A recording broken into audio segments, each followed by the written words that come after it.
Using MLA style to format a paper can be tough because there are several details that can be easy to forget. So I'll go over some of these tasks in order to help you learn how to set up a page in MLA style. So to begin, you want to put your name in the upper left-hand corner, followed by underneath that your professor's name, and then the name of the class and the date. Now you want to leave a few spaces and then the title right here, and again 2 spaces between the title and the beginning of your essay. You don't want to forget the header either. You need a header for MLA format. And so to do that in Microsoft Word, you'll see it looks a little grayed out up here. You're not just going to type that in there. You need to double click up there, and it makes it pretty easy.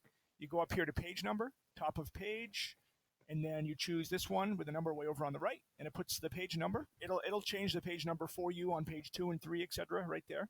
But you want to have your name as well. So simply type it in and then put a space in there. You're done. Double click down here. So it's also important to master in-text citations when writing essays. And so you'll see here that I have paraphrased Stephen King. Now it's important that you paraphrase when it doesn't really matter if you're using the author's exact wording, right? If it's something that's so beautifully written, like it's poetry or literally poetry, you might want to use a quotation. But in this case, I wasn't really concerned with his words, just his ideas. And so I put this in my own words. But you still need to give credit for the idea, so you want to use an in-text citation. So here we go. In his book on writing, King gives much excellent advice to would-be writers, such as how each writer needs to have a toolbox of his or her own. Okay, you'll see my in-text citation down here. It's in parentheses 196. I don't need to write the author's last name in here because I gave it right here. You have a period at the end, of course, after the parentheses. So that's a paraphrase. I found a quote from him that I really liked, and I think it's worded eloquently. And so I include a whole quotation here. But I prepare the reader for the quote, right? I say, he even delves into the more personal side of writing. Here we go.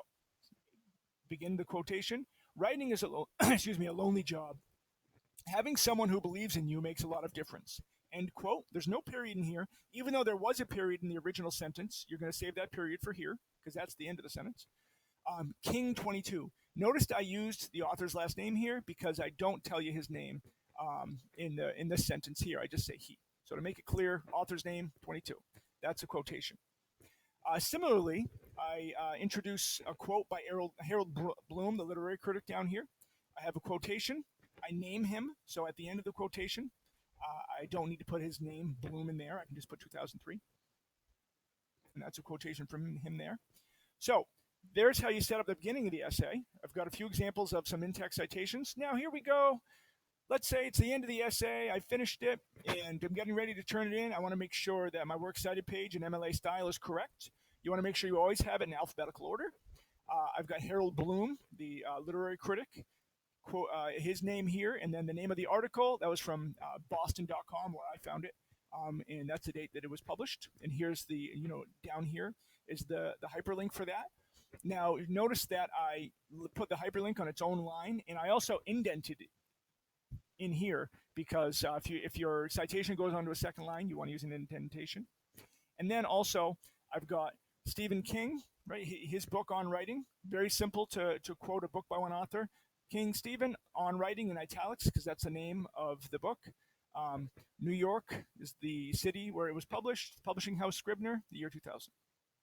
So those are just some of the aspects of MLA style. If you get these down, you'll have a pretty good handle on it. There's more to it, and you can always check out your e-text or look at the Purdue writing website on MLA and APA style in order to learn some of the finer aspects of formatting a page in MLA style. Thank you very much for watching, and have a great day.